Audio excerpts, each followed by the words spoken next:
Sure, sure, sure. Yes, Sure, sir. sure. Yeah, yeah. Okay, so I think मजहर साहब, सुफियान भाई जुड़ गए हैं क्या? सर दिख नहीं रहे हैं। Okay okay okay okay okay, no problem, we can wait.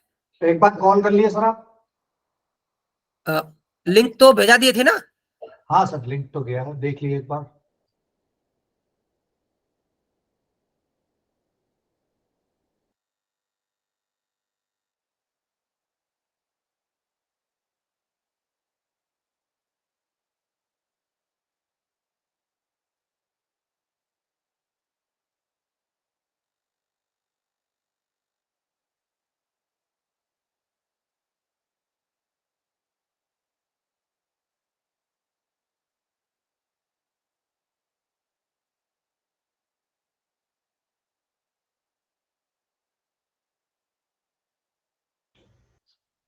क्या सर आप कॉल कर रहे हैं क्या?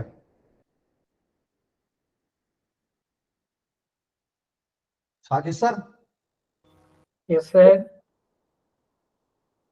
आप कॉल कर रहे हैं क्या सर हमको? हाँ, मैंने कर लिया, वो कह रहे बस ज्वाइन कर रहा हूँ, क्यों में हूँ। Okay.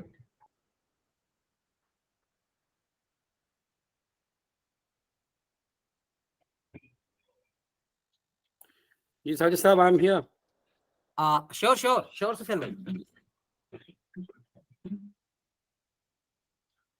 So,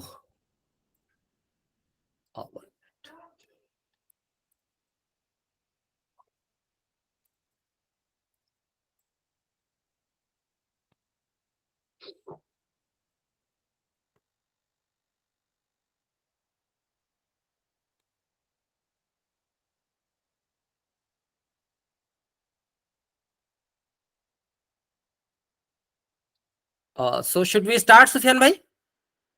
Ji, sure. Please go ahead. Okay.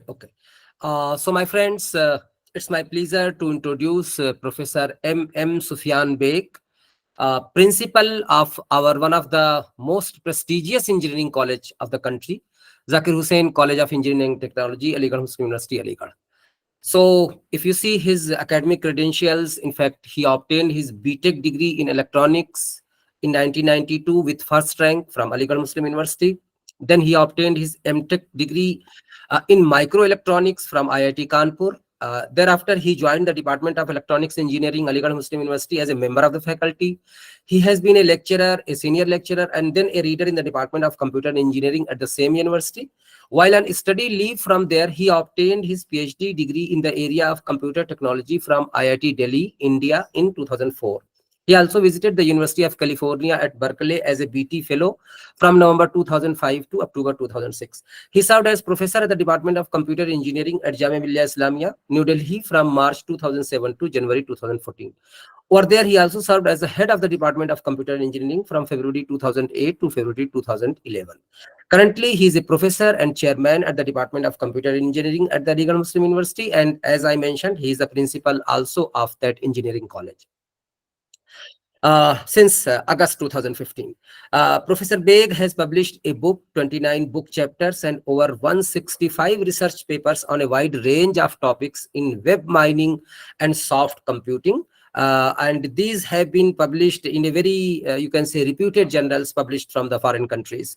Besides, he has delivered in numerous lectures in USA, UK, Kingdom of Saudi Arabia, Pakistan, and of course, various parts of the country, that is India.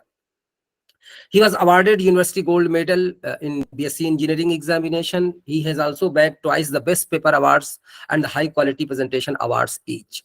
So Professor Beg, besides this, has served as a reviewer and has been on the board of many journals and conferences of repute.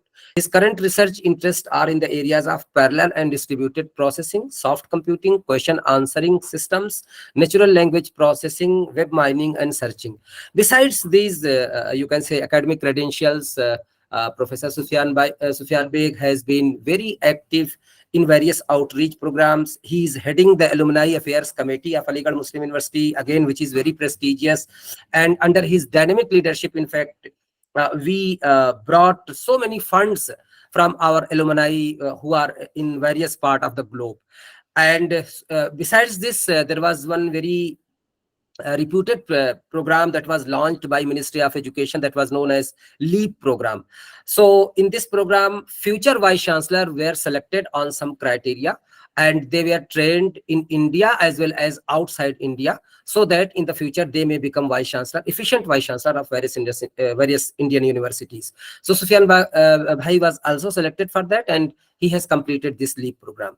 So in fact, his CV definitely is like a PhD thesis. It's not possible for me to read everything in this short span of time. So his complete CV is available on the web page of the department of the college, that is Zakir Hussain College of Engineering and Technology. If you want to know more, definitely you can know. In a nutshell, I will say Professor Sufyan Beg is a very good and passionate teacher, a very good researcher, and has lot of publications and has contributed a lot in outreach programs. So the moment we planned outcome-based education, so we thought that no one be as suitable as Sufyan Bhai himself. So we requested, and despite of his busy schedule, he's very busy, but he honored our request, and definitely he was available for us. So with this short introduction, I would like to hand over the session to Sufyan Bhai. Sufyan Bhai, it's over to you. Thank you very much, Sajid Saab, for the generous introduction. So let us get started. Sajid Saab, can you help me by telling me if my slides are visible? Sure, Sufyan Bhai, दिख रही हैं, And दिख रही हैं. they sir, are moving yes, sir. also. They are moving also. Yes, sir. It's Yeah, visible, moving sir. as well, moving as well. Yes, sir. Yes, sir. Also, moving is also, sir. Okay, Also fine, moving. fine. Now I request all the participants to be on mute unless you have some question to ask. Okay, so let us get started. We are going to discuss today outcome-based education and quality assurance. How come the outcome-based education is going to assure quality for us? That is what we are going to discuss today. First and the foremost question that comes to our mind is whether we can quantify quality. Because in our minds, these are two contradictory terms. If we talk about quantity, we shouldn't be talking about quality. If you're talking about quality, let us not talk about quantity. But that may not be very true, because there is this good old saying, what you can't measure, you can't control. If we can't measure temperature, we can't control temperature. If we can't measure speed, we can't control speed. In order to emphasize upon what I'm trying to assert, let us recall a sad incident that happened a few years back, but we have to learn a lesson from it. A few years back, if you recall, there was this Air France flight which was flying from Brazil to Paris, and it crashed into the Atlantic Ocean on the way. Everybody on board perished. Very sad, tragic. But then we have a lesson to learn from it. When people started investigating to the cause of the crash, and they dug out the remains of the human beings from the depth of the ocean, to their shock, the bones of the human remains were broken. Something very surprising, because the plane has plunged into the ocean, people have drowned into water. How can their bones be broken? When they kept on investigating, they came to the conclusion that actually the speed sensor of the aircraft had gone bad. At that height, there was no way to gauge the speed of the aircraft. So it oversped to the extent that it broke into two because of the air pressure. And because of the air pressure, only the bones of the human beings were broken before they drowned in the ocean. So that gives us a lesson, at a big cost though, that if we can't measure speed, we can't control it. आप यहाँ भी देखिए, highway पे हम गाड़ी चलाते हैं, तो अगर हम स्पीडोमीटर पे नजर नहीं डालें तो पता नहीं लगता कि हमारी गाड़ी जो है वो 100 चल रही है, 120 चल रही है या और ज्यादा हो गई. स्पीडोमीटर पे देख के ही पता लगता है हम कितनी स्पीड पे जा रहे हैं, अगर रोड अच्छी है तो, है ना. हालांकि वहां पर तो दिख भी रहा है कि पेड़ पीछे जा रहे हैं, जमीन नीचे जा रही है, कुछ ना कुछ अंदाजा हो रहा है. तो हाइट पर जहां प्लेन उड़ रहा है वहां तो there was no way to gauge the speed. So we learn a hard way that if we can't measure speed, we can't control it. So continuing in this way, if we can't measure quality, we won't be able to control quality. So we'll have to devise a way and means by which we can measure quality. Because unless we measure quality, we won't be able to quantify it. So the bottom line is that assessing the attainment of quality is the key to quality control and enhancement. Assessing the attainment of quality is the key to quality control and enhancement. Obviously, when we talk about quality control, we should be talking about enhancement only. Nobody would like the quality to come down. So either way, for anything, if we want to control it, we will have to measure it. Okay? Achha, what are the levels of quality in education? First and the foremost, you have the approval, where you have the bare minimum things in place. Classroom is there, teachers are there, labs are there, library is there, you give the approval. For example, for technical education, the All India Council for Technical Education provides the approval. Next step is that you start talking about quality. You must have heard about ISO certification, International Organization for Standardization. As they provide quality certification to so many products, they also provide quality certification to services, and in the same continuation, they provide the certification for education as well. तो आप quality की बात करने लगते हैं कि how good are the classrooms, are they smart or not, do you have teaching aids there, or what is the qualification of teachers, how good are the equipment in the labs, and so on. You start talking about quality. In accreditation, it is not just the quality check, but the mutual recognition, which makes it more important than ISO certification even. देखिए, ISO certification मैंने अपने institute का करा लिया, ठीक है, दूसरे institute में हमारा बच्चा डिग्री लेकर गया, दे मे नॉट एक्सेप्ट इट, है ना, वो कर भी सकते हैं, एक्सेप्ट मना भी कर सकते हैं.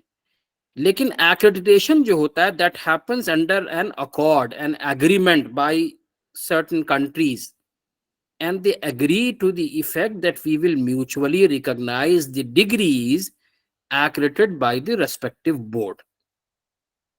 देखिए, एक बहुत बेसिक पॉइंट यहां पर समझ लीजिए, अगर आपको पता नहीं है, और इसको गौर से सुनिए, think about it very seriously. In India, no university can become a university unless passed by an act of law. I'll repeat. In India, no university can become a university unless passed by an act of law. If it happens to be an act of the Indian Parliament, that becomes a central university. If it happens to be an act of a state assembly, that becomes the state university of that state. ठीक है, तो अब अगर आपसे कोई पूछे कि central university, state university में क्या डिफरेंस है, so you should be able to tell.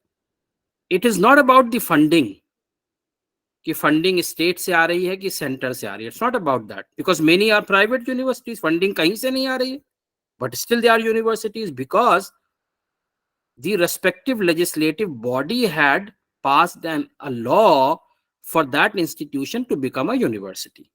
ठीक है, तो अब एक एक्ट होगा जो या तो पार्लियामेंट से बनेगा या स्टेट असेंबली से बनेगा. एक्ट तो एक कंसाइज डॉक्यूमेंट होगा, फिर इस एक्ट से पावर मिलेगी स्टैट्यूट्स को. ये स्टैट्यूट्स डिफाइन करेंगे ऑर्डिनेंस को, और ऑर्डिनेंस डिसाइड करेगा रेगुलेशन को. तो ये सीक्वेंस होता है. एक्ट में पावर कहां से आई? पार्लियामेंट से आई या असेंबली से आई. एक्ट ने पावर दी स्टैट्यूट्स को, स्टैट्यूट्स ने पावर दी ऑर्डिनेंस को, ऑर्डिनेंस ने दी रेगुलेशन को. अब ऑर्डिनेंस रेगुलेशन एकेडमिक हो सकते हैं, एडमिनिस्ट्रेटिव हो सकते हैं, सब में पावर ऊपर से it is percolating down. For example, vice chancellor of a university takes an action that is tenable in law because the power is granted to the vice chancellor by the act, which in turn draws its power from the parliament, है ना. तो इस तरह से, इसी तरह VC ने PVC बनाया, डीन बनाया, चेयरमैन बनाया, प्रॉक्टर बनाया, उन सबको पावर वीसी से आई, और वीसी को पावर आई एक्ट से या स्टैट्यूट से, और उनको पावर आई लेजिस्लेटिव बॉडी से, है ना. तो इसी तरह एक्रेडिटेशन में पावर आती है उस अकॉर्ड और एग्रीमेंट से जिसमें कि mutual recognition of the degree की बात की जाती है। तो कोई एक्रेडिटेशन करने वाली सिग्नेटरी कंट्री की डिग्री दूसरी कंट्री रिफ्यूज नहीं कर सकती, मना नहीं कर सकती। They are duty bound to accept that degree which is accredited by a signatory country. प्रतिबद्ध है वो, दे हैव टू एक्सेप्ट, है ना। तो this is where accreditation wins over ISO certification. चलिए आगे इसकी और बात करेंगे फिर। अब India there are two bodies that you must have heard about, NAC and NBA. NAC provides institute-wide accreditation. अगर इंस्टीट्यूट को मिल गया तो जितनी डिग्रीज वहां से अवार्ड होंगी उन सबको एक्रेडिटेशन मिला हुआ होगा। NBA is degree specific. If they provide accreditation to BTech in computer science, it stays with BTech in computer science. You can't even extend it to BTech in IT or information science or not even MTech in computer science.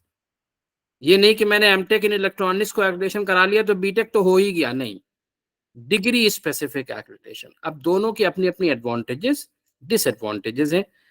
NAC में ये है कि institute को मिल गया, सारी degrees को मिल गया। NBA कहता है कि नहीं, जो स्ट्रॉन्ग डिग्रीज है उनको देंगे, जो वीक डिग्रीज है उनको छोड़ देंगे। ऐसा ना हो वीक डिग्रीज की वजह से स्ट्रॉन्ग डिग्रीज भी आपकी एक्रेडिटेशन ना ले पाए। तो दोनों के अपने अपने प्रोज एंड कॉन्स है, but there are these two bodies. अब चलें, व्हाट इज एक्रेडिटेशन, इसको समझने की कोशिश करते हैं। This is one of the several definitions of accreditation. You must be wondering कि डेफिनेशन तो यूनिक होती है, एक ही होनी चाहिए, सेवरल की बात क्यों कर रहे हैं। Let me remind you of the good old story. Some blindfolded persons were asked to touch an elephant and describe it. So the blindfolded person who touched the trunk of the elephant, he said it's like a python. Someone who touched the legs of the elephant, he said it's like a tree trunk.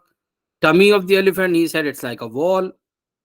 Ears of the elephant, he said like it's like a big hand fan. तो वही article है, वही animal है, but it's so big that a single description is not able to encompass it, है ना। तो इसी तरह एक्रेडिटेशन भी सेवरल वेज में डिफाइन हो सकता है। ये डेफिनेशन मुझे अच्छी लगी इसलिए मैं आपसे शेयर कर रहा हूं। क्या है डेफिनेशन?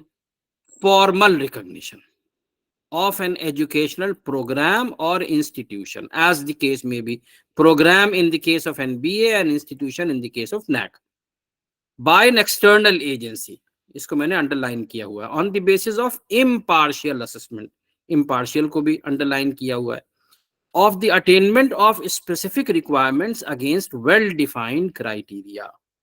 ठीक, अब इसको समझने की कोशिश की जाए। देखिए सबसे पहली बात तो ये कि criteria well defined, well known, well declared होना चाहिए। यही एसेंस है आउटकम बेस्ड एजुकेशन का। Things should be declared beforehand. You have to define the rules of the game before the game begins. ऐसा नहीं हो सकता कि गेम शुरू हो गया अब आप गोल पोस्ट चेंज कर रहे हैं कि नहीं गोल यहाँ नहीं वहां होना चाहिए because it suits me. No, the rule of the game, और सबको पता होना चाहिए, सबको डिक्लेयर करना चाहिए कि ये है rule of the game, right. तो अच्छा, फिर उसके बाद एक्सटर्नल एजेंसी, है ना, इम्पार्शियल असेसमेंट। ये दोनों अपनी अपनी जगह इंपॉर्टेंट हैं। आप ये नहीं कह सकते कि हम इंटरनल एजेंसी से करवा लेंगे, इम्पार्शियल करेंगे, नहीं। एजेंसी भी एक्सटर्नल होना जरूरी है ताकि किसी को उंगली उठाने का मौका नहीं मिले। Self praise is no praise. तो एक्सटर्नल एजेंसी, और आप कहें अच्छा एक्सटर्नल से करा लिया, अब इम्पार्शियलिटी की बात आप क्यों कर रहे हैं। देखिए वंस अगेन एक कॉन्सेप्ट हम लोगों को क्लियर होना चाहिए। दो टर्म्स होते हैं, सब्जेक्टिव, ऑब्जेक्टिव। हम टीचर्स स्टूडेंट्स के माइंड में there is a very narrow definition of subjectivity and objectivity. Objectivity की बात करते हैं तो एकदम हमारे दिमाग में आता है multiple choice questions, fill in the blanks, true false, ठीक है। सब्जेक्टिव तो ऐसे टाइप, ठीक है, गलत नहीं है definition, but this is a very narrow definition, a very narrow perception. देखिए ऑब्जेक्टिविटी वो चीज होती है कि वो from person to person it should not vary. MCQ का जो करेक्ट आंसर है वो करेक्ट ही रहेगा, चाहे मिस्टर X चेक करें, चाहे मिस Y चेक करें, चाहे मिसेस Z चेक करें, answer will remain the same. ऐसे टाइप में क्या होगा Mr. X might give 8 out of 10. Miss Y might give 8.5 out of 10. Mrs. Z may give 7.5 out of 10. So it varies from person to person.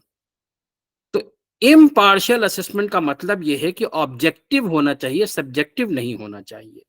उसके rules ऐसे हों कि you change the person but still the score doesn't change much. तो impartial assistant, external agency, दोनों का अपनी अपनी जगह होना जरूरी है. Of the attainment of specific requirements against well defined criteria. ठीक है. तो this is the definition, one of the definitions of accreditation that I like the most. और ये फॉर्मल प्रोसेस होना चाहिए, कोई इनफॉर्मल नहीं, चलते फिरते नहीं, कायदे से properly formalised recognition. If you talk about accreditation in India, as just now I said, institutional accreditation by National Assessment and Accreditation Council, NAC, which is an autonomous body established by the University Grants Commission in 1994. Technical programs के लिए National Board of Accreditation है. Diploma level to postgraduate level in engineering, management, architecture, pharmacy, hospitality, mass communication, and it may be further added. और चीजें भी इसमें add delete हो सकती हैं. What is the significance of accreditation? At national level, it becomes easier for students and parents to select the institutions and programs for admission. भाई accreditation है तो admission ले लो, इसलिए कि वो जो डिग्री मिलेगी वो accredited डिग्री होगी, सारी सिग्नेटरी कंट्रीज में उसको एक्सेप्ट किया जाएगा. ठीक है. It helps employers in deciding about the institutions for recruitment of graduates. Employers के लिए आसानी है, they can be assured that since it is accredited, certain quality standards are being met. It helps institutions to avail the benefits from regulatory bodies and funding agencies. है ना? It helped us, our engineering college at the Aligarh Muslim University. हमारे पास NBA का accreditation था for all the programs. So we could get a hefty sum of 15 crores from the World Bank project called TECIP, Technical Education Quality Improvement Program. Phase 2 mein we got 15 crores. And then we were make mentors for other engineering colleges and we got another grant of 7.7 crores in the third phase. तो ये हमारे engineering college को इस वजह से मिला क्योंकि हमारे पास हमारे डिग्रीज दे वर एक्रेडिटेड. है ना. या आपने सुना होगा नैक की बेसिस पर grade 1 autonomy, grade 2 autonomy, grade 3 autonomy. तो certain privileges, certain fundings are provided from regulatory bodies on the basis of the accreditation. It helps institutions in deciding about transfer of students from other institutions, transfer या exchange. है ना. अब दो institutions हैं, both of them are accredited. It is very easy to exchange students seamlessly between them because they are at the same level.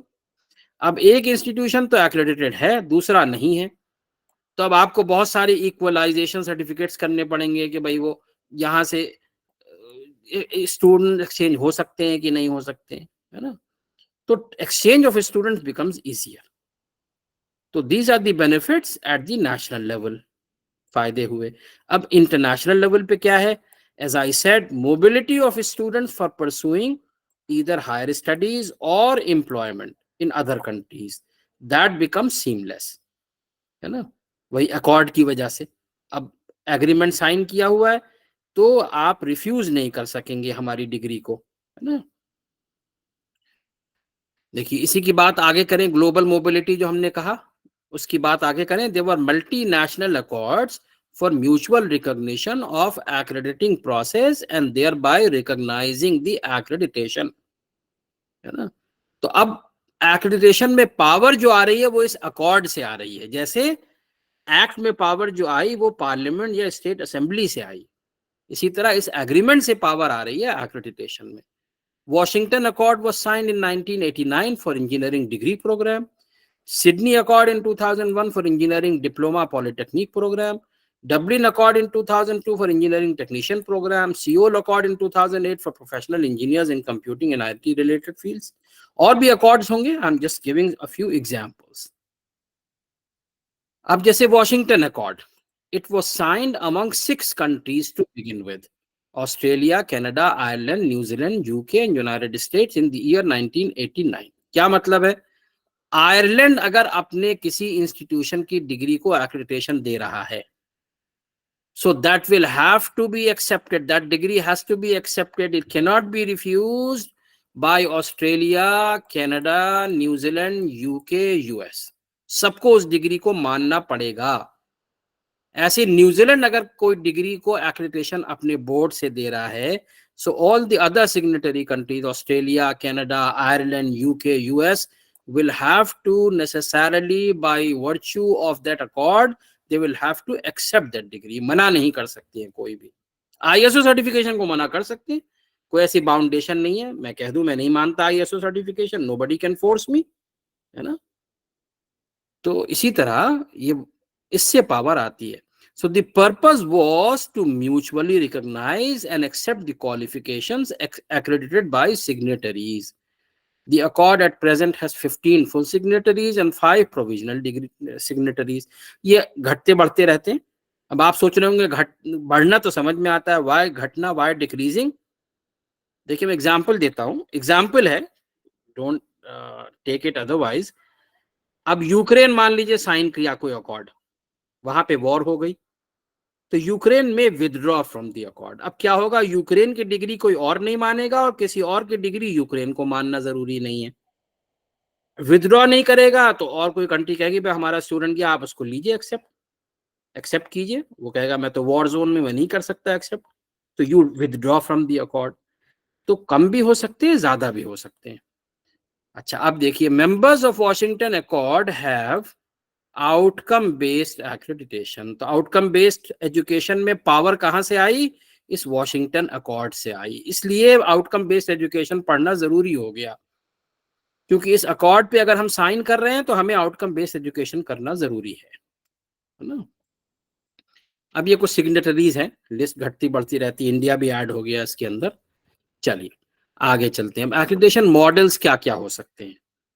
देखिए, one is the minimal model which does not encourage continuous improvement. आज की date में आपके पास क्या है, इसके ऊपर आपको एक्रेडिटेशन दे दिया जाएगा. फ्यूचर की requirements they are not considered. That is a problem with the developing countries. अगर कोई ब्रिज आज हम डिजाइन कर रहे हैं, so we will study the traffic data for today. Developed countries, how do they do it? They extrapolate the traffic data for next 15 years. आज से 15 साल बाद इस ब्रिज के ऊपर क्या ट्रैफिक होगा, उसको वो एक्स्ट्रापोलेट करते हैं, एस्टिमेट करते हैं, उसके हिसाब से ब्रिज बनाते हैं. So what happens in the developing countries? By the time the bridge gets constructed, it has already fallen short of requirement. Developed country में आज से 15 साल बाद तक का उन्होंने हिसाब रखा हुआ है और उसकी एक्सपायरी तय कर देते हैं. 15 साल बाद this bridge will have to be replaced, है ना. 15 साल बाद उसको रीलुक करते हैं कि भाई क्या अभी ट्रैफिक वहां पहुंच गया, पीक पर नहीं पहुंचा, पहुंच गया तो ब्रिज को एक्सपैंड करो, नहीं पहुंचा तो इसको अभी चलने दो, अगले से 5 साल बाद फिर देखेंगे. तो continuous improvement is not encouraged in the minimal model. इसीलिए फिर हम आगे बढ़े. Input output model. What is the quality of students that are coming to you and what is the quality of graduates that are emerging from your institution. तो आपने input भी देखा, आपने आउटपुट भी देखा. फिर ये आउटकम मॉडल आया. Let me give you an example, another example. Suppose there is a farmer who is given the most fertile piece of land, the best seeds, best fertilizers, ample amount of water, but crop is not up to the mark. There is something fundamentally wrong. Things are not gelling well. So what ultimately matters to a farmer? The crop, or more appropriately, what is called yield. That matters the most. ठीक है, एक अच्छी yield के लिए आपको पानी चाहिए होगा, सीड्स अच्छे चाहिए होंगे, that all will fall in place. लेकिन अल्टीमेटली हमको क्या देखना है कि क्रॉप कैसी है, ईल्ड कैसी है ना. तो इनपुट उतना इंपॉर्टेंट नहीं है जितना आउटपुट इंपॉर्टेंट है, आउटकम इंपॉर्टेंट है. So these are the accreditation models. अब चलिए, what is outcome based education? Starting with a clear picture of what is important for students to be able to do, then organizing the curriculum, delivery and assessment to make sure learning happens. पहले आप declare कीजिए कि क्या चाहिए आपको, है ना, कैसे स्टूडेंट्स आप यहाँ पर पढ़ाना चाह रहे हैं. Accordingly you design the curriculum, delivery and assessment. ये तीनों चीजें उसके अकॉर्डिंग होंगी. अब जैसे देखिए, कोई एथलीट है, हाई जंप करनी है उसको, so he or she will set the bar first, है ना, then he or she will try to assert to cross that bar.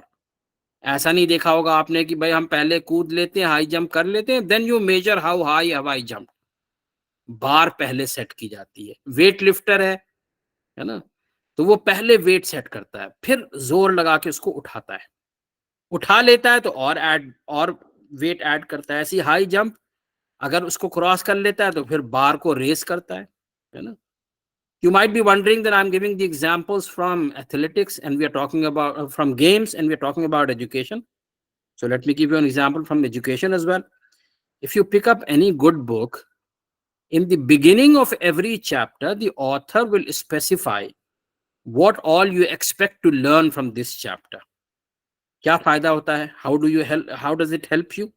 You are cautious कि भाई मुझे इस चैप्टर में ये चीजें सीखनी है. Whenever those points are reached, you get extra cautious. अरे ये तो सीखना था ना, उसने कहा था ये सीखना है. By the end of the chapter, in the conclusion, he says this all you have learned. अब आप assess करते हैं अपने आप को कि आपने वो चीजें सीख ली कि नहीं सीख ली. नहीं सीखी तो आप फिर वापस जाते हैं, दोबारा से शुरू से पढ़ना शुरू करते हैं. ये सीखना है, फिर सीखा, और फिर आपने असेस किया कि सीख लिया कि नहीं सीखा, है ना. So that is how outcome based education happens. You set the goal, you set the bar first, and then organize the curriculum, delivery and assessment to make sure learning happens in that direction. Pictorially ये सबसे ऊपर outcome based education. What the students should be able to do. Learning outcomes क्या होने चाहिए. Accordingly, you design the outcome-based curriculum, you carry out outcome-based learning and teaching, and finally, you do the assessment, outcome-based assessment. How to make the students achieve the outcome through curriculum or learning, teaching, learning, and finally, how to measure what the students have achieved. फिर वही बात है, if you can't measure, you can't control. तो measurement का कोई तरीका निकालना पड़ेगा. So this is outcome-based education in a nutshell. अब देखिए, ये pyramid याद रखिए और मैं सजेस्ट करूंगा take a screenshot and store it somewhere. Paint brush में ये कहीं अभी स्टोर कर लीजिए क्योंकि हम इसको बार बार रिफर करेंगे. तो in a nutshell, outcome-based education has the vision at the top, the mission below it. मैं एक बात समझाऊंगा, घबराइए नहीं. I'll discuss each point separately. फिर उसके नीचे होते program educational objectives, program outcomes, और सबसे नीचे होते course outcome. Actually the design of this system happens from top to bottom. सबसे पहले विजन सेट होगा, फिर मिशन, उस विजन को पहुंचने के लिए मिशन होगा, उस मिशन को रीच करने के लिए program educational objectives. In order to reach those program educational objectives you need to have program outcomes, and in order to reach those program outcomes you have to have course outcomes. Assessment नीचे से ऊपर होता है. सबसे पहले course outcomes assess किए जाएंगे, फिर वो course outcomes जिस program outcome में mapped है वो assess किया जाएगा, फिर program educational objectives assess किया जाएगा, है ना, फिर mission, फिर vision. इसी तरह हम डिस्कस भी करेंगे कि इनको कैसे हम आर्टिकुलेट करें, कैसे हम इनको डिजाइन करें, और फिर असेसमेंट हम आखिर में देखेंगे कि असेस कैसे किया जाए. Graduate attributes are those basic qualities or attributes that a graduate of any discipline should have, है ना. तो vision, mission, program educational objectives, program outcomes और course outcomes. Course outcomes वो qualities या attributes हैं जो कि student के अंदर आनी चाहिए जब वो पास करेगा every course in every semester. As he keeps passing the courses, every course in every semester, these course outcomes will start getting into him or her. अब जैसे जैसे कोर्स पास करता जा रहा है, ग्रेजुएशन के करीब पहुंच रहा है, वो प्रोग्राम आउटकम के करीब पहुंच रहा है. At the time of graduation these are the qualities that a student should have at the time of graduation. ठीक. फिर program educational objectives are those qualities which the student should self develop. 4-5 years after graduation, professional field में चला गया, he became a teacher, he became a businessman, he became an entrepreneur, or she became a manager somewhere. We didn't teach him or her how to teach or how to become a businessman, how to be an entrepreneur. So how did they self develop, है ना? और इसी तरह फिर mission है, फिर vision है. तो अब अलग अलग लेकर हम हर चीज को समझने की कोशिश करेंगे. सबसे पहले विजन और मिशन समझिए, है ना. विजन को समझने के लिए I tell you a true story.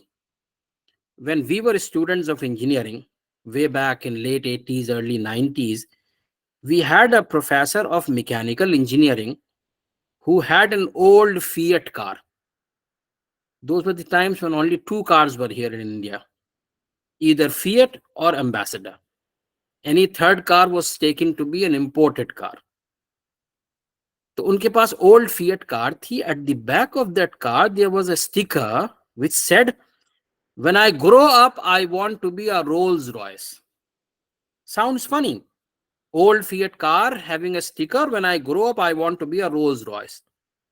But that is a beautiful example of the vision of that car. What do you want to become when you grow up? How do you want your department or the institute to grow over the years?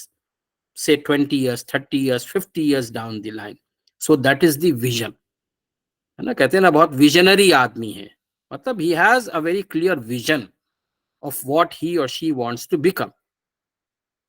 फिर उस vision को reach करने के लिए you set shorter goals to achieve vision. ये mission होते हैं. जैसे मैं एग्जांपल दूं, if some of you are students of computer science, since I am a professor of computer science, that is why I'm using that terminology. In operating systems, you have long-term scheduling or short-term scheduling. अगर आप computer science के student नहीं भी हैं तब भी from the very meaning of it, you can make out कि long-term scheduling is the vision and short-term scheduling is the mission. जैसे suppose there is a cricket player who wants to become the number one player in the whole world. That is his or her vision. Want to become the number one player. But in order to reach that vision, he or she will set shorter goals. In this series, I have to score so many runs, I have to take so many wickets, I have to hold so many catches. अब series by series, match by match, जैसे जैसे वो अपने mission को meet करता रहेगा, वैसे वैसे he or she will keep progressing towards his or her vision, and there will be a day when he or she will become number one. है ना, नंबर 1 बन जाएगा या नंबर 2 बनेगा, कहीं ऊपर राइज करेगा रैंकिंग में. सो this is the difference between vision and mission. Vision is long term and mission is short term. अब ये विजन मिशन आएंगे कहां से? कोई ऐसा तो है नहीं कि आप रात में सोए, आपको ख्वाब में दिख गए विजन मिशन, आपने लिख लिया कि भाई ये हमारे इंस्टीट्यूट का विजन मिशन है. अच्छा, ख्वाब में दिख भी जाएगा ना तो वो अच्छा भी दिख गया तब भी you will not strive hard to achieve it because you haven't set your vision and mission the hard way. So if you set it the hard way, then only you will be able to strive to reach that vision and mission. अच्छा, अब कैसे बनाया जाए? How do you reach the vision and mission? First of all, you will have to align your department vision and department mission with the institute vision and mission. है ना, उसके साथ align करना पड़ेगा. एक लाइन में होनी चाहिए ये चीजें. आपको एक जोक में याद दिलाता हूं, आप लोगों ने सुना होगा.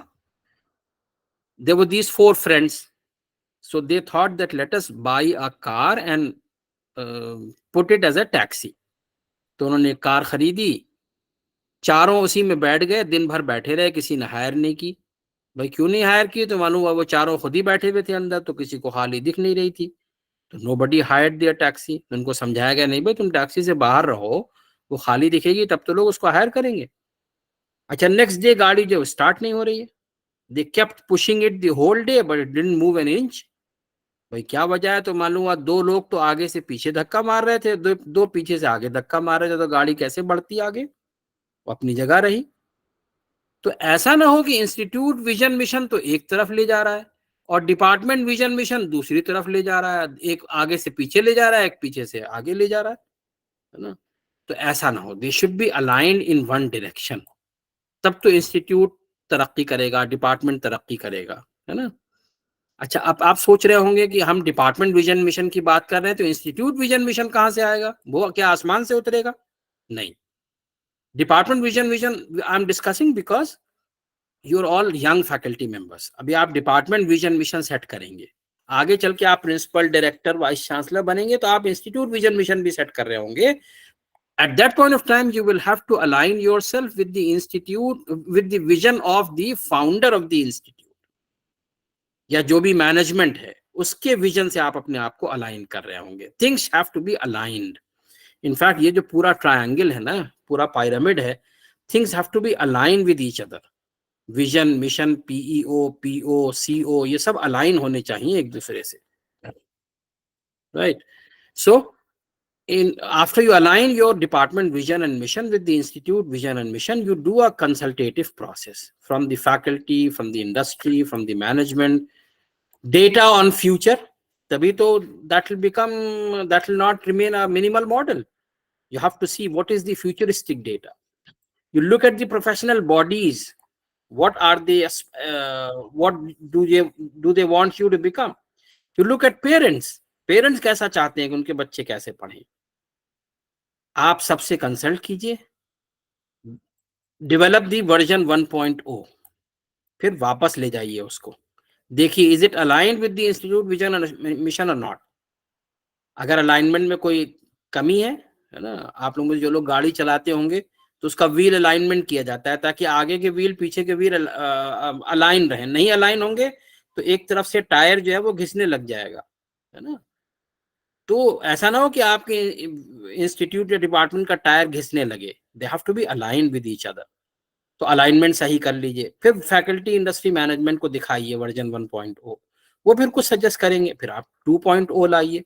ऐसे take a few iterations and finally when your mission and vision is decided, it is not carved in stone proverbially, है ना। ऐसा नहीं है कि अब वो हमेशा के लिए हो गया, क़यामत तक चलेगा, नहीं। आप उसकी एक्सपायरी डेट तय कीजिए कि हमने जो विजन दिया है, हम 30 साल बाद फिर बैठेंगे, देखेंगे हमारा विजन सही है कि नहीं, हम सही डायरेक्शन में जा रहे हैं कि नहीं जा रहे हैं।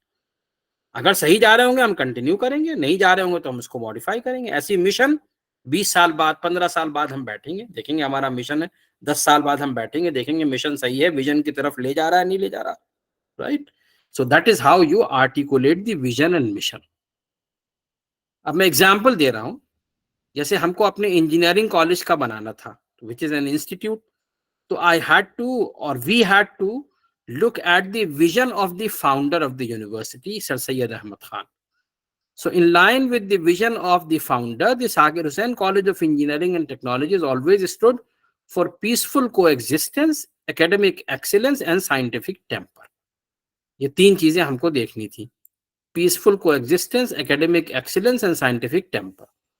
तो इसको देखते हुए हमने इस प्रोसेस को फॉलो करते हुए we came up with the vision of the engineering college to become an institute of excellence, है ना। excellence यहां से लिया हमने, in scientific and technical education। technical add किया, इसमें तो सिर्फ scientific था, हमने technical education, because when the founder was there was no engineering then, there was science only। education and research to the standards at par with national and national institutes of repute and to serve as quality human resource provider to the society and industry। ये हमें ले गया peaceful coexistence की तरफ, है ना। तो this is how we came up with the vision of our engineering college। Now in order to reach this vision, we have these mission statements: to offer state-of-the-art UG PG doctoral programs, to make policies and atmosphere to attract and retain best faculty, to create an ambience in which new ideas and cutting-edge research flourish through effective curriculum and infrastructure, so as to produce the leaders and innovators of tomorrow, to produce ethically strong and morally elevated human resource to serve mankind, to undertake collaborative projects and consultancy for long-term interaction with the academia and industry, and to be among top 10 engineering institutes of India. तो ये हमारे mission statements हैं. जैसे जैसे हम अपने mission statements पूरे करते रहेंगे, जितना जितना पूरा करते रहेंगे, we'll keep moving towards our vision. है ना? ये एग्जाम्पल दी है मैंने. जरूरी नहीं कि आप भी यही विजन मिशन सेट करें. आप इस प्रोसेस को फॉलो कीजिए, इस प्रोसेस को फॉलो कीजिए. ठीक है? Then you can design your vision and mission. चलिए, तो अब देखिए पायरामिड, अगर आपने स्क्रीनशॉट लिया है तो ये दो यूपर के कवर हुए, विजन और मिशन. ये दोनों इंस्टीट्यूट लेवल की चीजें हैं या डिपार्टमेंट लेवल की चीजें हैं. इंस्टीट्यूट में भी, यूनिवर्सिटी, इट में भी, डिपार्टमेंट में भी, सेंटर, जो भी है. अब हम प्रोग्राम लेवल की दो चीजें देखेंगे, पीईओ और PO. PEO or program educational objectives are the qualities that the matured graduates should have 4-5 years down the timeline. जब उन्होंने ग्रेजुएशन किया था उस वक्त हमने स्टूडेंट्स को नहीं सिखाया था कि ऐसे टीचिंग करनी है, ऐसे एंटरप्रेन्योर बनना है, ऐसे बिजनेस करनी है, ऐसा मैनेजर बनना है. How did they self develop? तो वो एक 4-5 साल बाद, after they have gone into the professional field, वो प्रोग्राम एजुकेशनल ऑब्जेक्टिव्स उनके अंदर आ गए हैं, नहीं आए. और PO are the attributes that they should have at the time of graduation. That is why they are aligned with graduate attributes. Again, with the help of an example, ये समझिए, कोई फ्रूट है, मैंगोज. मैंगोज आर राइप, आम पक गए, PO. कैसे पके, smell कैसी है, टेस्ट कैसा है, अपीयरेंस कैसा है, दैट इज PEO. है ना? राइप वर्सेस इट्स टेस्ट और अपीयरेंस, और it's its smell and all, वो सारी चीजें आएंगी PEO में. ठीक? तो ये डिफरेंस है PEO और PO में. अब PEO और PO कैसे सेट किए जाएं, उसके लिए डिफाइनिंग ऑफ PEO का प्रोसेस है. इंस्टीट्यूट विजन मिशन से अलाइन करके आपने डिपार्टमेंट विजन मिशन बनाया. डिपार्टमेंट के विजन मिशन से आप अलाइन करके PEO बनाएंगे, जिसमें ग्रेजुएट एट्रीब्यूट्स को भी देखेंगे, अभी हम बात करेंगे. और consultation process. See, consultation process is very important for 2 reasons. एक तो ग्रुप विजडम मिलता है. एक आदमी सोचेगा चाहे वो कितना तेज हो, ग्रुप विजडम में चीजें बढ़ जाएंगी. बहुत सारी टेक्निक्स कंप्यूटर साइंस में हम यूज करते हैं ग्रुप विजडम की. स्वॉर्म इंटेलिजेंस है, एंड कॉलोनी ऑप्टिमाइजेशन है. छोटी छोटी चींटियां कैसे मिलकर कितना बड़ा काम कर लेती हैं, है ना? स्वॉर्म्स ऑफ बीज कैसे मिलकर काम कर लेती है, छोटी अकल, छोटा ब्रेन मिलकर कैसे कर लेते हैं. तो एक तो बात ये. दूसरे, कंसल्टेशन का फायदा ये है कि कंसल्टेशन से people think that they are involved. वो प्रोसेस यानी डिसीजन मेकिंग में they are being involved in the process of decision making. तो they put their heart and mind in it कि भाई हमारा विजन मिशन है, हमारा PEO है, हमारा PO है. और आप उनके ऊपर थोप देंगे कि ये है PEO, तो दे वोंट केयर मच कि भाई ये तो जबरदस्ती का हमारे ऊपर लाद दिया गया, थोप दिया गया, है ना? तो it is better always to do the. और सबकी बात मानना जरूरी नहीं. आप कंसल्टेशन कीजिए, जो बातें मानने की होंगी मानी जाएंगी, नहीं मानने की होंगी नहीं मानी जाएंगी. Not everybody can be taken, his opinion can be taken और इन्वॉल्व्ड और included. So consultation process with the faculty, with the student, with the data on future, with the alumni, with the industry, with the professional bodies. You collect their views. The program coordinator will collect their views, summarize the views. That will be done by program assessment committee, and accept or send for review by the department advisory board. तो एक iteration, 2 iteration, दोबारा गए, फिर देखा alignment है नहीं, consultation किया, version 1.0 दिखाया, इंप्रूवमेंट लिए, 2.0 लेकर फिर बोर्ड के पास आए. तो finally when it's get accepted by the department advisory board, you get your PEOs again with an expiry date कि ये 10 साल के लिए हमारे PEO. 10 साल बाद हम फिर इसको रिव्यू करेंगे बैठकर, है ना? तो that is not carved in stone even then. अब समरी ऑफ ग्रेजुएट एट्रीब्यूट्स, क्योंकि ग्रेजुएट एट्रीब्यूट से अलाइन करना है PO, तो PO को समझने के लिए we have to necessarily understand the graduate attributes. There are 12 graduate attributes. सबसे पहले तो नॉलेज, हमने इंजीनियरिंग नॉलेज लिख रखा है बिकॉज हम इंजीनियरिंग, आप उसको नॉलेज समझ लीजिए, सिर्फ नॉलेज समझ लीजिए। Problem analysis, design and development of solutions, investigation of complex problem, ये नहीं कि इजियर प्रॉब्लम तो कर ली, कॉम्प्लेक्स छोड़ दी। Modern tool usage, very important, जैसे जैसे टूल्स आते जा रहे हैं, जैसे एआई आ गया, तो अब एआई को हम कैसे यूज करें अपने रिसर्च में, अपनी टीचिंग लर्निंग प्रोसेस में। सो मॉडर्न, अब अगर हमें खुदाई करनी है, we have to dig somewhere and we keep using the same old खुरपा फावड़ा, है ना, so we are not being efficient, है ना। तो मैं अलग से लेक्चर देता हूँ, AI tools for effective research. तो एआई को कैसे यूज करें, हमारे एक फॉर्मर वाइस चांसलर थे, वो उस वक्त कहते थे, when we were young faculty members, he used to say that there was a time when you didn't know English, people will think that you are illiterate. Now is the time, यानी वो कहते थे, now is the time that if you don't know computers, you are considered illiterate. Or in the same continuation, I say today that if you don't know AI, you will be considered as illiterate. तो जैसे जैसे tools आते गए, computer आया तो computer को कैसे use किया जाए, एआई आई तो कैसे यूज किया जाए। So modern tool usage is also one of the graduate attributes. फिर इंजीनियर एंड सोसाइटी, है ना। देखिए एक बात मैं आपसे कहता हूं, I am putting a question before you, for you to think and ponder, why Silicon Valley is Silicon Valley. My answer to it is Silicon Valley is Silicon Valley because the University of California at Berkeley and Stanford University are there. These two universities had developed an ecosystem around them. वहां के लोगों ने startups किए, वहां के graduates ने startups किए, those startups became success stories, and that is how Silicon Valley became Silicon Valley. In a country like ours, we have very good institutes, IITs, IIMs, central universities, NITs, but outside the four walls of IITs, IIMs, a rickshaw puller or a tea seller or a hawker doesn't know what this IIT, IIM is all about. So the benefits are not percolating down to society. तो एक graduate attribute ये है कि society को फायदा पहुंचा रहे हैं हमारे अपनी एजुकेशन से या नहीं। यहाँ जहां जहां मैंने इंजीनियरिंग लिखा है उसको आप एजुकेशन समझ लीजिए, है ना। फिर environment and sustainability is so important. I have no hesitation in saying that we engineers are the biggest culprit of destroying our environment. I remember when I was young, this polythene came into market. So everybody was so overjoyed. अरे wonder material आ गया साहब, और इतना हल्का है, और ऐसा पानी भी रख सकते हैं उसके अंदर, और इंसुलेटर है अच्छा। We overused plastics to the extent that now we are crying कि अरे साहब वो डीके नहीं हो रहा, क्या करें, ओशंस हमारे खराब हो रहे हैं, जंगल्स हमारे खराब हो रहे हैं।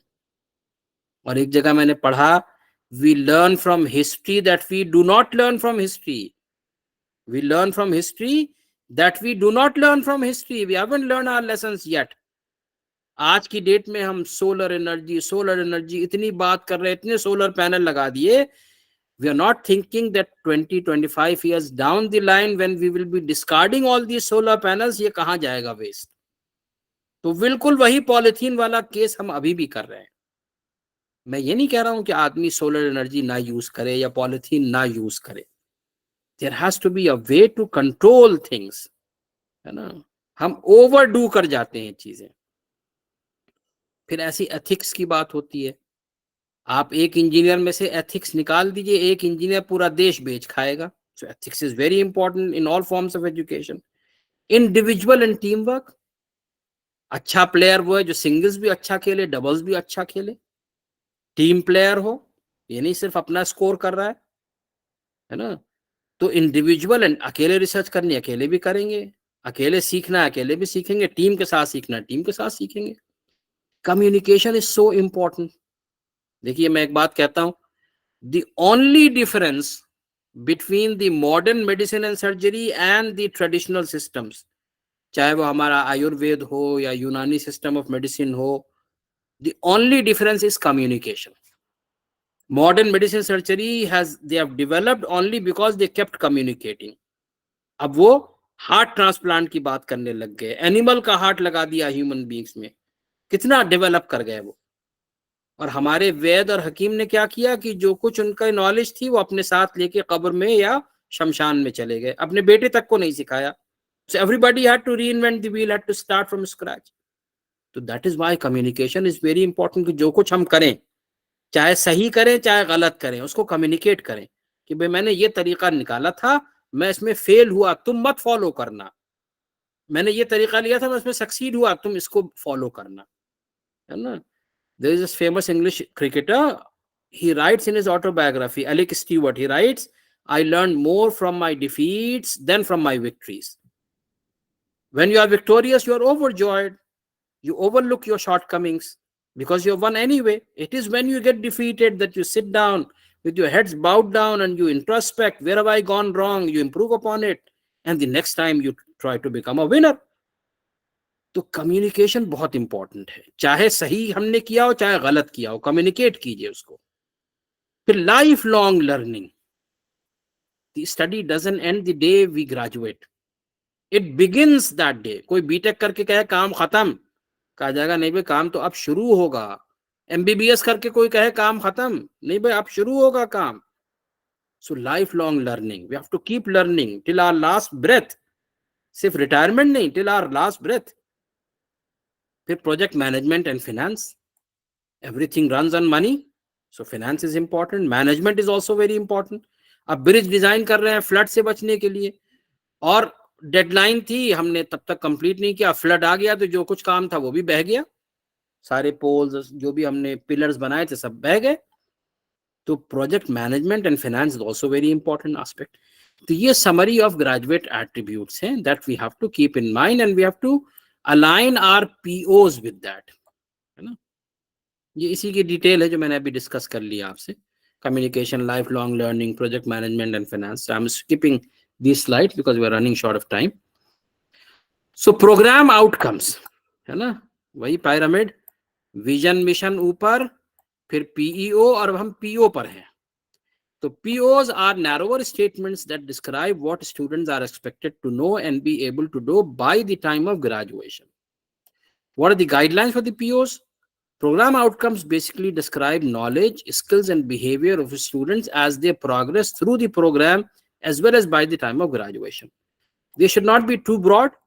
They must align with the graduate attributes. They must reflect all the graduate attributes. कोई चीज छोड़ नहीं सकते कि भाई एथिक्स छोड़ दो, लाइफ लॉन्ग लर्निंग छोड़ दो, कम्युनिकेशन छोड़ दो, नहीं, छूटना कुछ नहीं, सब कवर भी होने चाहिए। And they should contribute to achieve PEOs. Upward compatibility हो कि POs के जरिए उनके अंदर PEO आ रहे हो। अब लाइफ लॉन्ग लर्निंग होगी तभी तो PEO आएगा। 4-5 साल वो सेल्फ डेवलप करेगा, लाइफ लॉन्ग लर्निंग से ही तो करेगा। तो what is the process of defining POs? Is very similar to that of defining PEOs. अब क्या है कि आप पीईओ से अलाइन करेंगे, इंस्टीट्यूट, डिपार्टमेंट, विजन, मिशन से तो पीईओ को अलाइन किया था, पीईओ से अब आप पीओ को अलाइन करेंगे।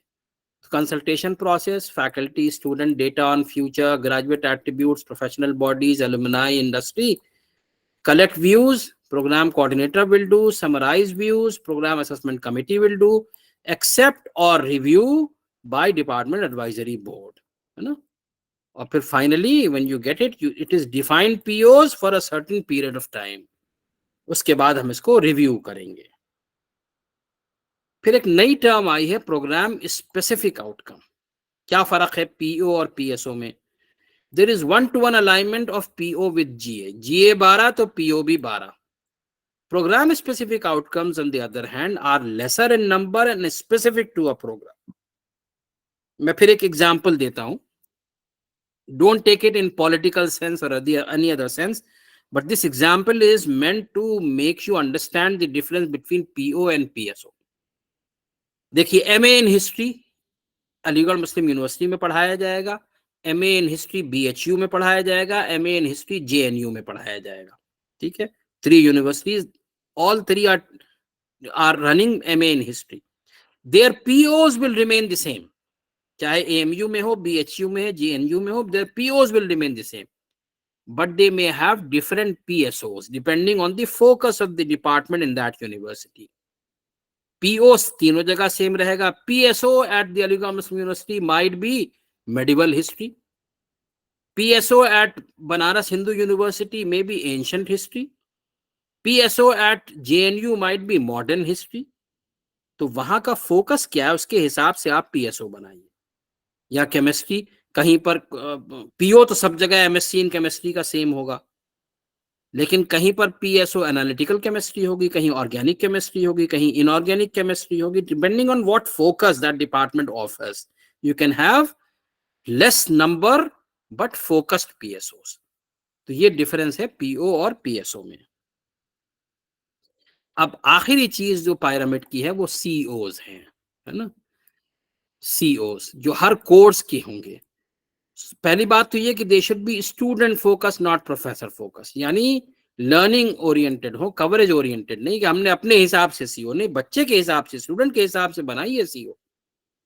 There has to be alignment between course, program and institutional levels, यानी ये upward compatible हो. Focus on ability central to the discipline. देखिए जहां जहां सिलेबस यूनिट वाइज है, 4 यूनिट है, हर यूनिट का जो सेंट्रल आइडिया उसको CO बना दीजिए. तो 4 यूनिट 4 COs उस कोर्स के. बच्चे ने वो कोर्स पास किया, वो 4 COs के अंदर आ गए. वो CO किस PO में मैप्ड है, वो POs के अंदर आता रहेगा. जैसे जैसे कोर्स पास करता रहेगा वैसे वैसे उसके अंदर PO आते रहेंगे. ग्रेजुएशन के बाद सारे COs पास, सारे कोर्सेज पास किए, सारे COs आ गए. So that means all the POs are imbibed in that student, है ना. Focus on aspects of learning that will endure the time, है ना. टाइम के साथ ऐसा ना हो कि वो शॉर्ट पड़ जाए. फिर मैं आपको एक एग्जांपल दूं. मैं PhD कर रहा था IIT दिल्ली में, है ना. तो वहां पर एक foreign diplomat was there. So he met one of the professors of computer science. I was there. So he asked him, which programming language do you teach your students? Language रोज बदलती रहती है. पहले फोर्ट्रैन थी, फिर Pascal आ गई, COBOL थी, फिर C++, C#, जावा, पाइथन, तो रोज बदल रही. तो उन्होंने पूछा कि which programming language do you teach your students? The answer of that professor of computer science from IIT Delhi was an eye opener for me. He said, we don't teach them language, we teach them programming. Programming आ जाएगी तो language is a matter of syntax. He or she can pick up any syntax any day. So this is the aspect of learning that endures the test of time. ऐसा नहीं कि आज Fortran या pascal या जावा या Python सिखाकर भेज दिया, कल को दूसरी लैंग्वेज आई तो बच्चा इधर उधर देख रहा है कि मैं कैसे करूं, मुझे तो आता नहीं, है ना. So that should endure. Are limited to manageable number, बहुत ज्यादा ना हो कि आप उसको आप मैनेज ही नहीं कर पा रहे. तो इसलिए एक यूनिट का एक CO. अब हमने 15 CO एक कोर्स में बना दिया, वो मैनेज नहीं हो पा रहे. And they should be specific enough to be measurable. This is most important and fundamental, because if you can't measure, you won't be able to control. तो उसको वेग मत बनाइए, स्पेसिफिक बनाइए, मेजरेबल हो. फिर थोड़ा सा ब्लूम्स टेक्सोनॉमी की बात कर लें. बेंजामिन ब्लूम थे, उन्होंने टेक्सोनॉमी दी. मैं जरा स्लाइड जल्दी पास कर रहा हूं.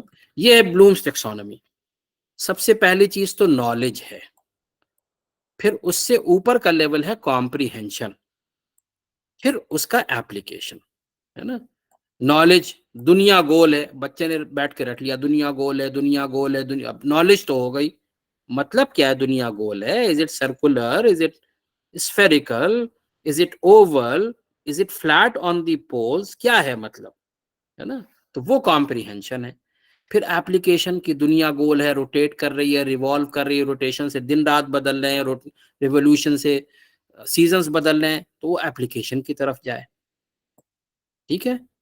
अब फिर एनालिसिस और सिंथेसिस, इनमें इनको आसान तरीका इसका समझने का फर्क ये है. मान लीजिए कोई सिस्टम है, it could be computer system, it could be mechanical system, it could be electrical system, it could be political system, it could be social system. कोई सिस्टम है ना. उस सिस्टम का कोई इनपुट होगा, कोई आउटपुट होगा. If you know the input, you know the system, you have to find out the output. That is analysis, है ना. If you know the input, you know the system, you have to find out the output. That is analysis. But if you know the input, you know the output, you have to find out the system. That is synthesis. Which is more challenging. Input पता है, output पता है, system बनाना है, synthesise करना है, that is synthesis. So on top of it is evaluation, कि evaluation करेंगे तभी तो पता लगेगा कि आपकी knowledge, comprehension, application, analysis, synthesis का क्या हाल है, कहाँ तक पहुंचे, है ना। तो ये ब्लूम्स टैक्सोनॉमी है। तो हम जो क्वेश्चन पेपर सेट करें वो इस तरह से सेट करें कि some questions may be from level 1, some from level 2, some from level 3, some 4, 5, है ना। कम से कम 3 लेवल्स तक तो हम जाएं, एप्लीकेशन तक तो जाएं, so that we are able to differentiate between the bad students and the good students, है ना। अगर सारे हम एप्लीकेशन पे बना देंगे तो खराब बच्चे कुछ कर ही नहीं पाएंगे, और सारे हम नॉलेज पे बना देंगे तो अच्छे बच्चों को हम डिस्टिंग्विश नहीं कर पाएंगे कौन है अच्छे, वो द ब्राइटर चैप।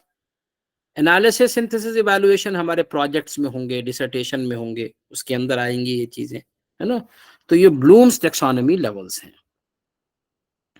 इसको एंडरसन कारुथवाल ने रिविजिट किया, तो यहां तक तो सेम रहा, to remember, to understand, to apply, to analyse, to evaluate. फिर उन्होंने एक लेवल इसमें ऐड किया, टू क्रिएट, है ना। आपने 2 वर्ड सुने होंगे, इनोवेशन और इन्वेंशन। क्या फर्क है इन्वेंशन और इनोवेशन में? देखिए, ए से बी तक जाने का रास्ता पता नहीं था, हमने कोई रास्ता निकाला, ये हुआ इन्वेंशन। अब रास्ता पता है, किसी ने बेटर रास्ता निकाल दिया, that is innovation. So if you don't know the path and you find out the path, that is invention. But if you know if you have the path but you found out a better path, that is innovation. अच्छा, एक word discovery भी होता है ना। Invention और discovery में फर्क समझने के लिए let me tell you a joke. एक बच्चे ने अपने फादर से पूछा, dad what is the difference between invention and discovery? So the father said, son, it is like this. I discovered your mom and then we invented you. I discovered your mom and then we invented you. क्या मतलब? एक चीज already exist कर रही है, उसको ढूंढने का नाम डिस्कवरी है, और एक चीज आपने क्रिएट की, दैट इज इन्वेंशन या इनोवेशन। तो एंडरसन एंड कारुथवाल ने ये क्रिएट इसमें ऐड किया कि भाई ये सब तो हमने कर लिया, अगर हम इन्वेंशन इनोवेशन नहीं कर रहे तो फिर क्या फायदा हुआ हमारी एनालिसिस सिंथेसिस का। तो analysis, synthesis, evaluation, these are higher order thinking skills. लेकिन ये 3 नीचे की जो है, एप्लीकेशन, कॉम्प्रिहेंशन, नॉलेज, ये हर बच्चे में आनी चाहिए। Analysis, synthesis, evaluation only the brighter students will be able to do. तो अब ओबी स्टेप्स क्या होंगे? Define outcomes, design curriculum. सबसे पहले आउटकम बताइए, let it be known to all the stakeholders. Students को बताइए, फैकल्टी मेंबर्स को बताइए, नॉन टीचिंग स्टाफ को बताइए, पेरेंट्स को बताइए, एम्प्लॉयर्स को बताइए, everybody should know that these are the outcomes you are aspiring for. Then you design your curriculum, you deliver instructions, document results। और देखिए, डॉक्यूमेंटेशन बहुत इंपॉर्टेंट है, मैं बार बार एम्फसाइज कर रहा हूँ, है ना। आपने सब कुछ किया, फिर आपने जॉब चेंज कर दी, कहीं और चले गए, तो अब अगले आदमी के पास पता होना चाहिए ना कहाँ तक काम हुआ था, उससे आगे का काम करे वो, है ना। Determine advancements. तो अब आपने मेजर कर लिया लेकिन आपने कंट्रोल या एनहांस नहीं किया, तो सारा इट्स ऑल फ्यूटाइल। तो these are the OB steps. अब देखिए, ये थोड़ा सा कॉम्प्लिकेटेड डायग्राम आपको लग रहा होगा, लेकिन आप मेरे साथ रहेंगे, ध्यान देंगे, तो मैं इसको समझा सकूंगा आपको। How do you assess, evaluate कैसे करते हैं, व्हाट यू कांट मेजर। अभी तक जो सारी बात हुई थी, देखिए पिरामिड हमने बनाया था ना, तो हमने कहा था डिजाइन ऊपर से नीचे और असेसमेंट नीचे से ऊपर। तो ये असेसमेंट की बात अब हम करने वाले हैं। एक एग्जाम्पल लिया हमने, कोई भी प्रोग्राम, हमने बीई इन ट्रिपल ई ले लिया है, आप कुछ भी ले सकते हैं, MA in history, BSc in chemistry, कोई भी प्रोग्राम है। उस प्रोग्राम का रिजल्ट बताएगा सीओ इवैल्यूएशन का डायरेक्ट कंपोनेंट। यानी क्वेश्चन 1 आपने उसमें बताया, क्वेश्चन 1 यूनिट 1 में से था, इसलिए वो CO1 को रिफ्लेक्ट कर रहा है। तो बच्चों ने एवरेज मार्क्स क्वेश्चन 1 में कितने स्कोर किए, उसका एवरेज ले लीजिए, है ना। वो हो गया CO1 का डायरेक्ट असेसमेंट। फिर आपने बच्चे ही से सर्वे लिया, स्टूडेंट से पूछा कि बताओ तुम्हारे अंदर CO1 कितना आया, CO2 कितना आया, कोई कहेगा 70%, कोई कहेगा 75%, कोई कहेगा 65, एवरेज ले लीजिए, वो बन जाएगा indirect component of CO assessment. Direct component indirect component दोनों को ऐड कर दीजिए इन अ रेशियो 70-30, 70 डायरेक्ट ले लीजिए, 30 इनडायरेक्ट, या 75 डायरेक्ट 25 इनडायरेक्ट, या 80 डायरेक्ट 20 इनडायरेक्ट। अब आप सोच रहे होंगे ये कहां से आ गया 70-30, 75-25, 80-20? मैं ये कह रहा हूं आप जो भी एज्यूम कीजिए, डिक्लेयर कर दीजिए कि भाई ये रहेगा। ये नहीं कि करने के जब आप असेस करने बैठे तब आपने कहा कि नहीं 80-20 रखेंगे, देखा कि डायरेक्ट अच्छा आ रहा है, नहीं आ रहा, डायरेक्ट अच्छा नहीं आ रहा तो कम कर दो, इनडायरेक्ट अच्छा नहीं आ रहा तो उसको कम कर दो।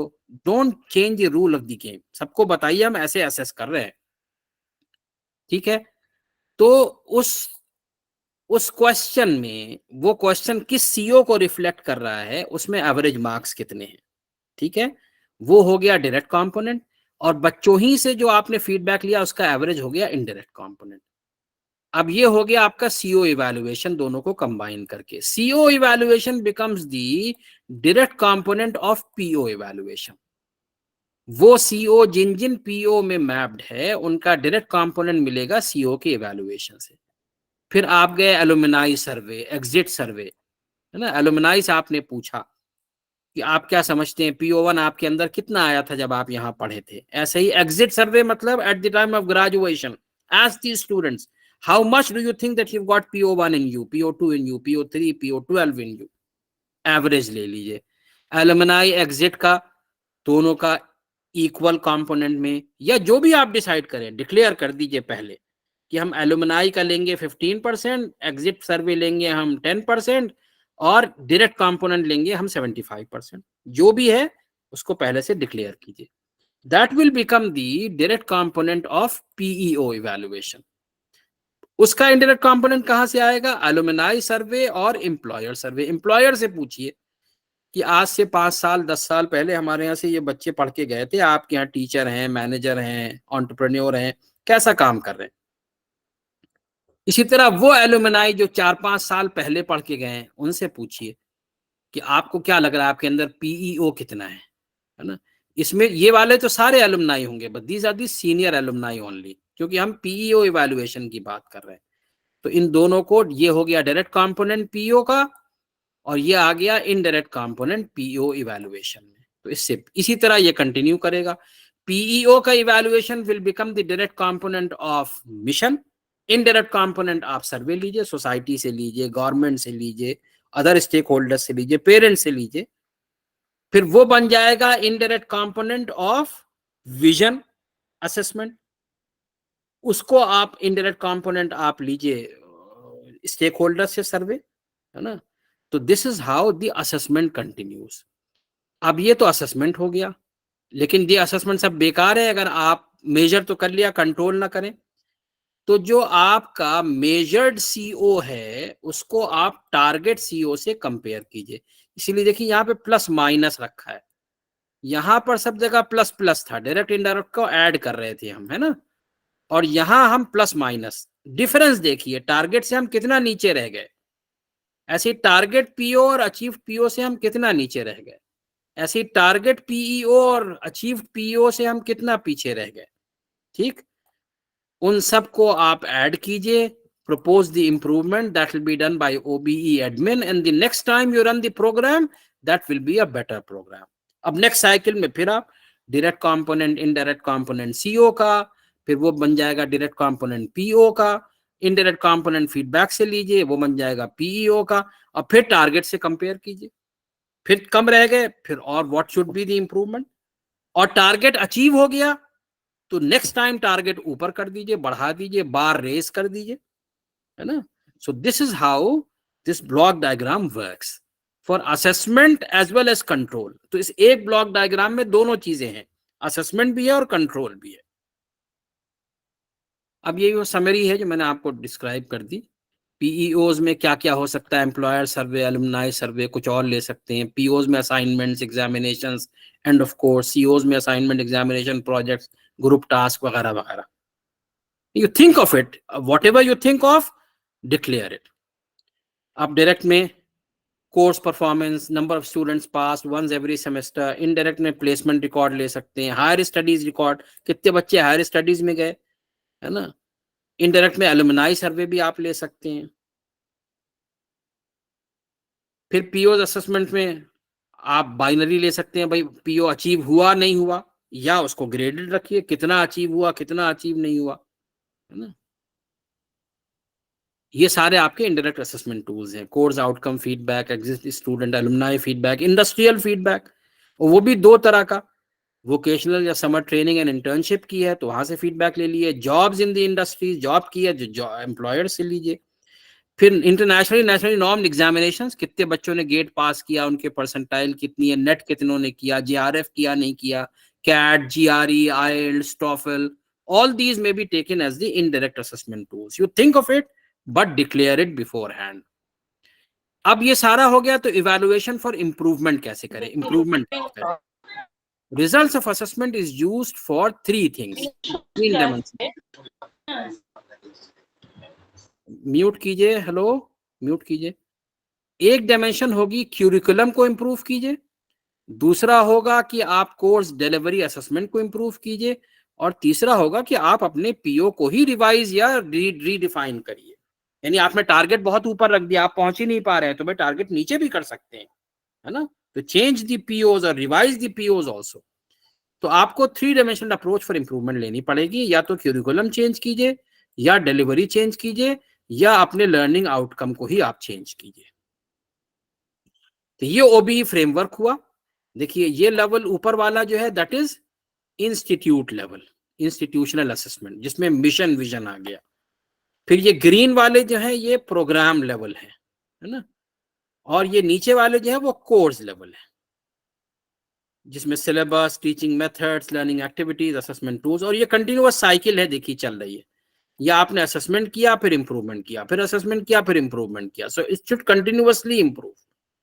इंडस्ट्री प्रोफेशनल ऑर्गेनाइजेशन का इनपुट्स लीजिए, फीडबैक लीजिए उनका कि हमारे यहाँ के बच्चे कैसे जा रहे हैं।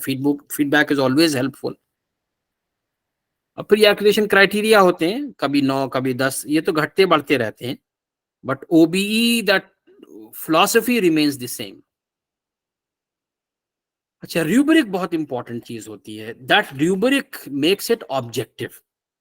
यानी एक हमने क्वेश्चन रखा दिया बच्चों को, तो रूब्रिक हम उसमें सेट करें कि भाई इतना ये आंसर करेगा तो 10 में से 6 मिलेंगे, और ये और आंसर करेगा तो 10 में से 7, ये करेगा तो 10 में से 8, ये बताएगा तो 10 में से 9, है ना। इस तरह से आपने रूब्रिक उसका सेट किया। तो ऐसी rubric should be there in order to make the assessment process transparent and objective rather than subjective, कि भाई इतना आप अचीवमेंट करेंगे, इतना टारगेट अचीव करेंगे तो आपको इतने मार्क्स मिलेंगे, और आप इतना शॉर्टफॉल होगा तो आपके इतने मार्क्स कटेंगे, and so on. So a rubric consists of a set of criteria and marks or grade associated with these criteria. This is the process for redefining of POs. वही alumni survey, graduate survey, industry program coordinator, module coordinator, POs assessment, faculty views. Is there a need for redefining POs? If yes, तो 3-dimensional, या तो curriculum कीजिए which the board of studies will do, और delivery methods and course outcomes change कीजिए, that is module coordinator, or change the POs themselves which the program assessment committee will do and department advisory board will accept. ठीक है। अब देखिए when to assess program educational objectives few years after graduation, 4 to 5 years after graduation, PO upon graduation, and CO upon the completion of every course in every semester, है ना। ये मोटी मोटी चीज है। Redefining process of PEOs is very similar to that of redefining of PEOs. वही alumni survey, graduate survey, industry program coordinator, module coordinator, PEOs assessment, faculty views. Is there a need for redefining PEOs? If yes, identify the changes in the curriculum, board of studies will do. If regulations are to be changed, then academic council will do. If PEOs themselves are to be changed, then program assessment committee will do, and department advisory board will accept or will review again, right? So this is all from my side. Thank you very much. If there are any questions or any discussions that you want to take, you are welcome, please. अब बताइए, कुछ आपका comment है, clarification है, कुछ है तो बताइए।